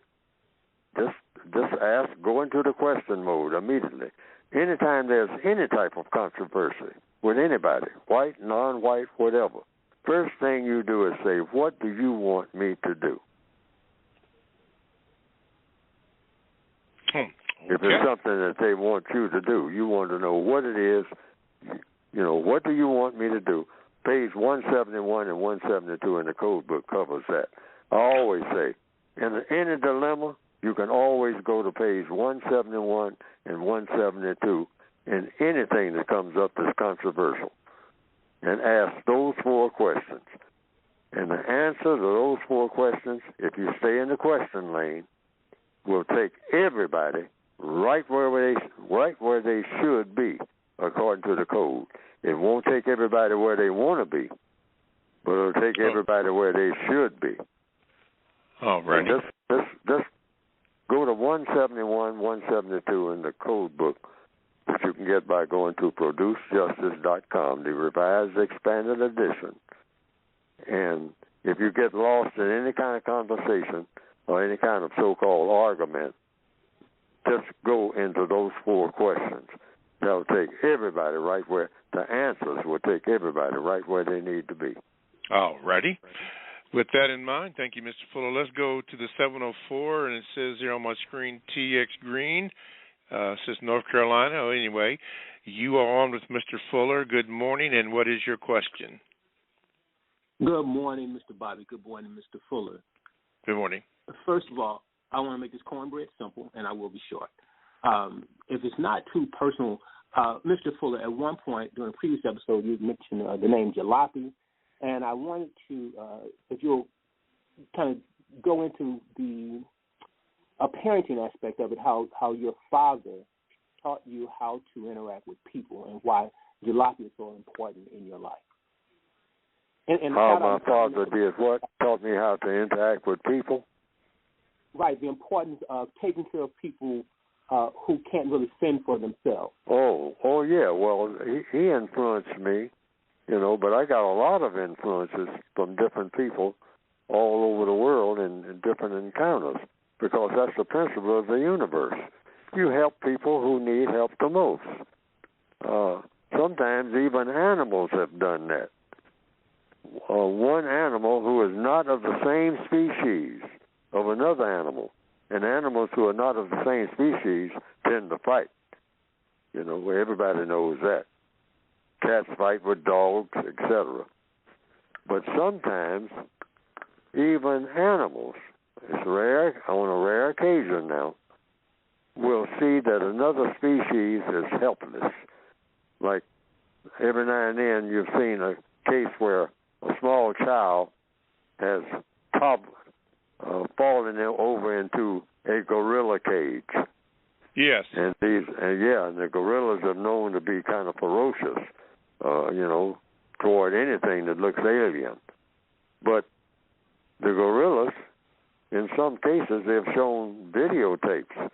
The gorilla will look at this strange creature that's now tumbled into the area where the gorilla is, behind a fence or something like that, and go over and, not knowing what to do, will see that it's not hurt or something like that, and kind of nudge it away from the water if it looks like it's fixing to get close to something where there's danger, and then just go away and back off and look at it. And hope that it will go in the correct direction. The baby will crawl in the other direction and not toward the water, because the gorilla doesn't know what to do. The chimpanzee or whatever it is. There have been instances of that type of thing. So, all people, and this is a part of the code too, because there's a section in the code book that says, what should white or black people do when they see white people in a very helpless situation, like a flood or a fire? White woman trapped in a burning car. And he knows that white woman has signs on her, on her door saying, no solicitation and all like that. Very hostile toward black people. A white woman is in, the neighborhood, you might say. But she slammed the door in black people's faces and whatnot when a salesperson comes there and all like that. So she has a reputation of being hostile toward black people. But here, there was a crash down on the corner. You rush out to see what's going on, and you see this white woman. She's running to this tree, and the car is afire, and she's trapped. She's trying to get out from under the balloon that blew up in her face and whatnot, and she's screaming and whatnot. What do? The code says you help the person that needs help the most. That's a testing ground. You say, well, she don't like black people. No better for her. No. Give maximum help. Give her all the help that you can possibly give. Okay. And try to save her. Okay, that's thank code. you. That's code. That's code. All right. We want to make a world a better place. Thank you from North Carolina. From the chat room, before we go to Ryan and then hopefully Bobby with an IE. From the chat room, Transcendent said this, Mr. Fuller, which I think you'll find interesting. He said, in answer to, I think it was Brother Green's question or statement, he said one good movie to find out, or one good way to understand, the best story to understand their way of thinking is to watch I, Claudius. I bring that up because, Mr. Fuller, I believe that was one of the books or one of the movies that you recommended on your movie list? It's a 13-part British Broadcasting Company series. I, Claudius. It's and I have it right near the top of the long list of movies that I recommend because it gives you the essence and the platform for understanding the continuation in the world that we're in. Because a lot of what we call even black history, because history is not segmented, all history is connected. It's connected to the Roman Empire, which is what many white supremacists brag about. Rome and Greece. You're forced to go to school and learn a lot about it. But there's a lot of things they don't tell. But in that 13-part series, that is very interesting because usually I don't like, me personally, most of the movies that are made about the Roman Empire and all like that, to me, are very boring and or they seem unauthentic and or it just doesn't entertain me in such a way that I have an interest in looking at any of those. The actors and the actresses all seem phony, and most of them, all down through the years, if they say it's a historical movie about the Grecian or the Roman Empire, I don't even want to see them. But Claudius kept my interest. I wasn't intending to look at it when I first saw it. But right at the beginning, even the dialogue and all like that, it was stilted and kind of Hollywoodish, but it's put out by the British Broadcasting Company. And the way they presented the story of Rome gave you a good insight. It will give the average person who's really interested in history and a good platform for understanding the basis for white supremacy. Okay. And you'll see all the connections. Plus, there's a lot of other lessons in the movies about people who are well off and how they backstab each other. All right? All right. How they get fun and glory out of mistreating people. Thank you, Transcendent, for that. Try to get that. I'm looking at the screen, and James from North Carolina, I know you're listening. I don't know if I'm going to get to you, but I'm sure going to try. Thank you, Transcendent. Right now we're going to go into New York. I believe it's Ryan, and then hopefully we'll get to Bobby. So let's try this right quick. Okay. There you go, Ryan. You're on with Mr. Fuller. Good morning, Mr. Bobby, Mr. Fuller, everybody. Good morning. How you guys doing? Real quick question for Mr. Fuller. Mr. Fuller, do you enjoy the game of chess? And I'll take my answer offline. Okay, thank you, sir. Never played a game. Dr. Wilson was familiar with the game, and she talked about it in her book. But I'm familiar with rudimentary checkers. In other words, straight checkers. I don't know anything about the checkerboard other than just straight checkers. Because I used to watch elderly people doing it, and I did a little bit of it, but I lost interest. But I talk about it, the chessboard, even, because that's what you call sophisticated, super sophisticated checkers. But checkers is basically the same basic principle. Somebody makes a move, and then you make a move, and alternately. And people who usually have what you call inventive minds are people who have played chess. So chess makes you do what? Think. Yeah. Think. That's what I've been told, and I believe that. And so anything that makes you think ahead, because it requires you to think ahead, not just what's going on right this minute, but thinking ahead, which is what black people really need to do a whole lot of, thinking ahead. So I recommend that people who are into chess teach other people about it because it makes them think. Anything that makes people think, I'm all for it.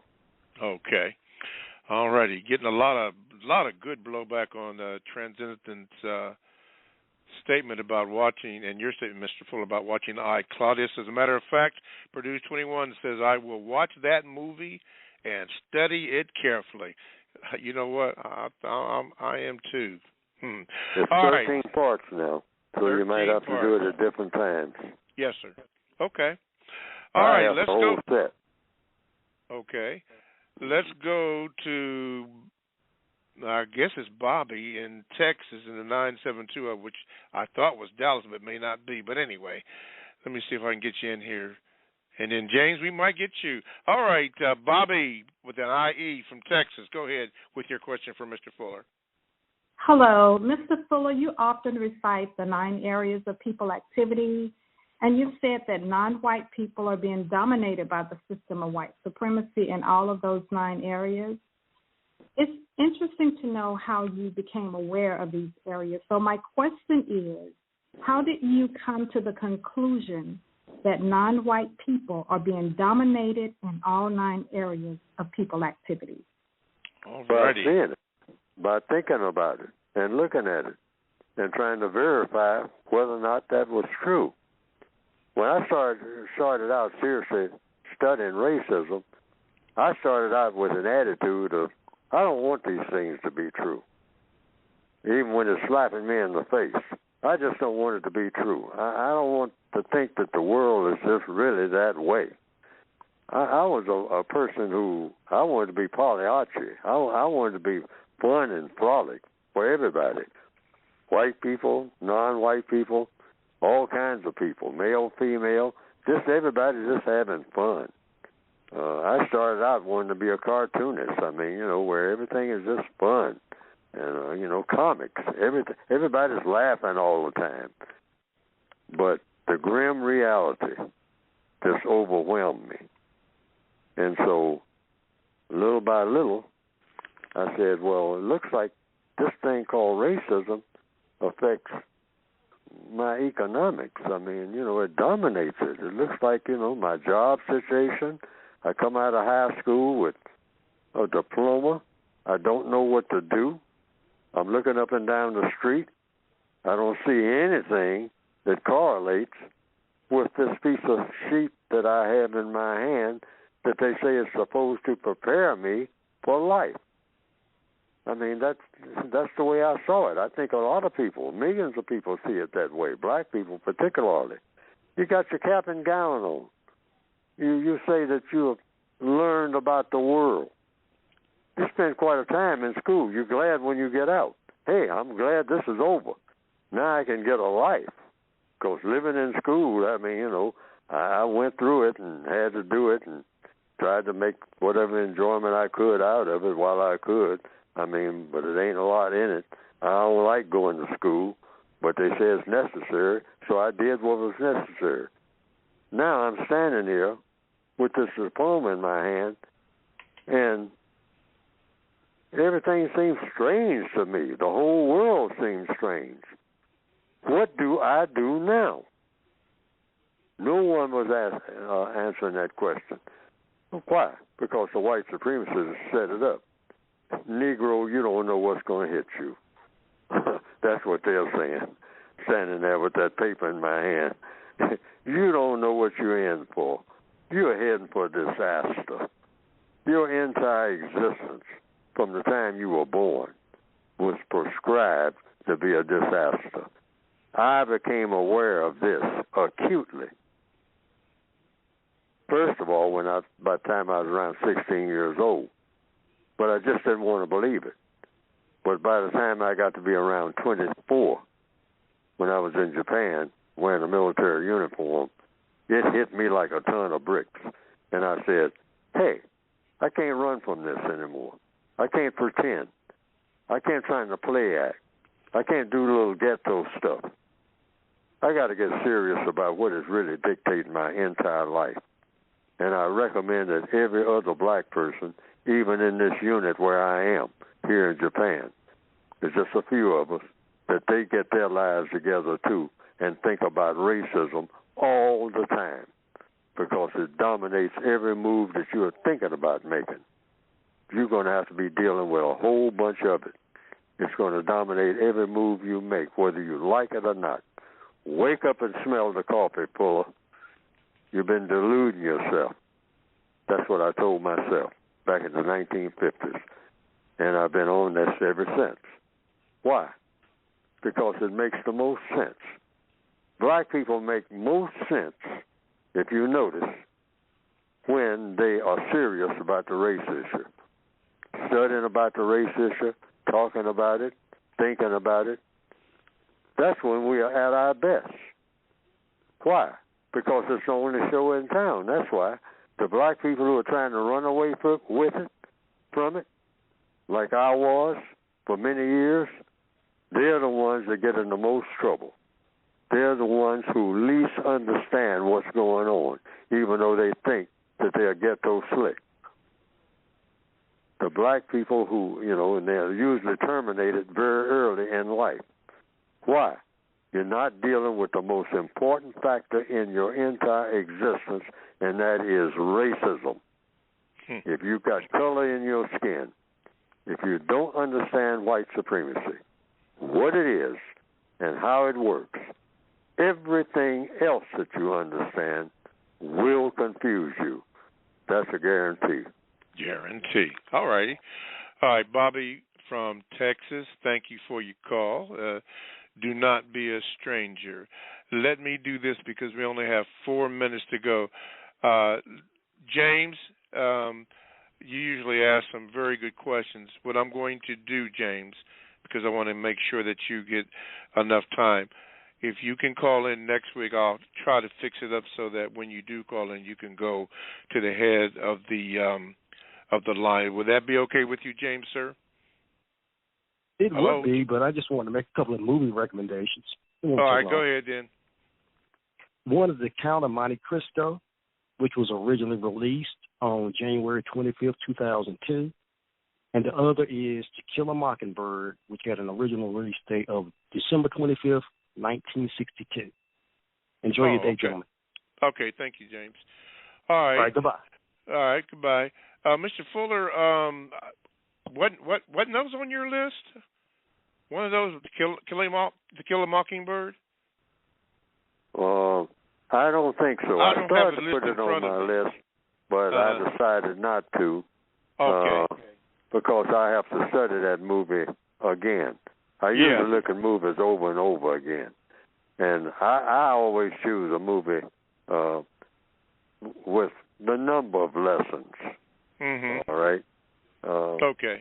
And oddly enough, I think the average person that would look at Casablanca, which is right at my favorite, it's not at the top of the list because I have them in a sort of chronological order.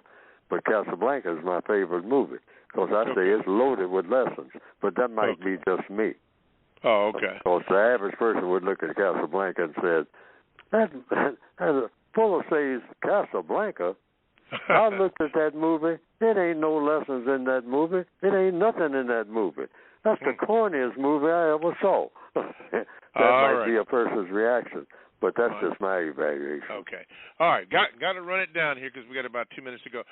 Listen, for those who want to hear more of Mr. Fuller, you can on the Carl Nelson Show this Thursday, the 13th of May at 5 p.m. The Carl Nelson Show on WOL in Washington, D.C. I think it's a Kathy Hughes station, isn't it, Mr. Fuller? Yes, it is. It's Radio 1, the Kathy Hughes station, one of her stations. All right. And also, we got a call from a Monica in Buffalo, New York, indicating that the Mr. Fuller's book can be, you can ask your library if they have it, and if they don't, they will order it. It was one of the best suggestions that I've ever heard since I've been doing the program with Mr. Fuller. But if you go to your local library and they do not have that book, just request it, and my understanding is they will get the book, and it will be in that library. Just think if it was all over the United States. Man, that would really be something, and people can hear what Mr. Neely Fuller says.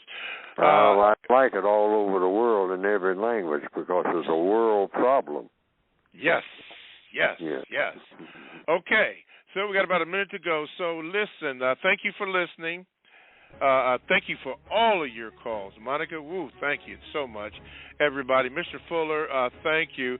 All the books and material you can get by going to producejustice.com. Mr. Fuller, 30 seconds. Go ahead. That's it, producejustice.com.